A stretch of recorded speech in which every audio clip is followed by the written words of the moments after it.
আজ থেকে আগামী এক বছরের জন্য জি-20-র সভাপতিত্বের দায়িত্ব থাকবে ভারত। আজ জি-20-র সভাপতিত্ব গ্রহণ করতে চলেছে ভারত।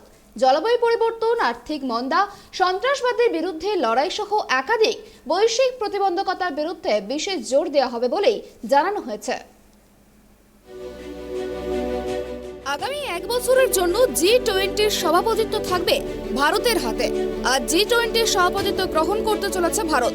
জলবায়ু পরিবর্তন, আর্থিক মন্দা, সন্ত্রাসবাদের বিরুদ্ধে লড়াই সহ একাধিক বৈশ্বিক প্রতিবন্ধকতার বিরুদ্ধে নজর দেওয়া হবে বলে জানানো হয়েছে। জানা গিয়েছে, এই এক বছরে ভারত মোট 200টি বৈঠক করবে। এর মধ্যে প্রথম বৈঠকটি চলতি সপ্তাহেই উদয়পুরে হবে। আগামী বছর 9 ও 10 সেপ্টেম্বর দিল্লিতে জি-20-র সম্মেলন হবে। চলতি মাসের 16 নভেম্বর ইন্দোনেশিয়ার বালিতে জি-20 শীর্ষ সম্মেলনের সমাপ্তি অনুষ্ঠানে প্রতীকীভাবে ভারতের হাতে জি-20-র সভাপতিত্ব তুলে দেওয়া হয়েছিল। আজ আনুষ্ঠানিকভাবে ভারতের হাতে সভাপতিত্বের দায়িত্ব তুলে দেওয়া হবে। কেন্দ্রের তরফে জানানো হয়েছে, জলবায়ু পরিবর্তন, আর্থিক মন্দা সহ একাধিক বিষয়ে জোর দেওয়া হবে। পাশাপাশি সরকার জলবায়ু ও বিপর্যয় প্রতিরোধক পরিকাঠামো তৈরি ও ঋণের জন্য বিশেষ ফান্ডও তৈরি করবে। কেন্দ্রের তরফ থেকে আরো জানানো হয়েছে, জি-20-র সভাপতিত্ব পাওয়ার গৌরবকে তুলে ধরতে দেশের বিভিন্ন প্রান্তের 100টি স্মৃতিস্তম্ভ, যার মধ্যে ইউনেস্কোর হেরিটেজ সাইটগুলি থাকবে, সেখানে এক সপ্তাহের জন্য জি-20 প্রতীকী আলোকসজ্জার মাধ্যমে ফুটিয়ে তোলা হবে। গত মাসেই প্রধানমন্ত্রী নরেন্দ্র মোদী জি-20 লোগো বা প্রতীকী ও থিমের উন্মোচন করেন।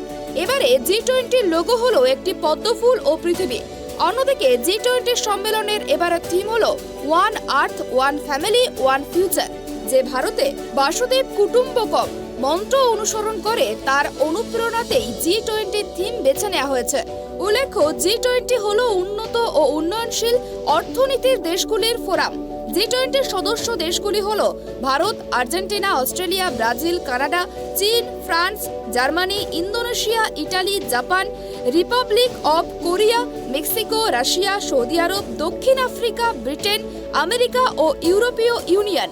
জি-20 গোষ্ঠীর দেশগুলিকে বৈশ্বিক জিডিপির প্রায় 85% নিয়ন্ত্রক, বৈশ্বিক বাণিজ্যও প্রায় 75% বেশি নিয়ন্ত্রণ করে এই গোষ্ঠীর সদস্যরা।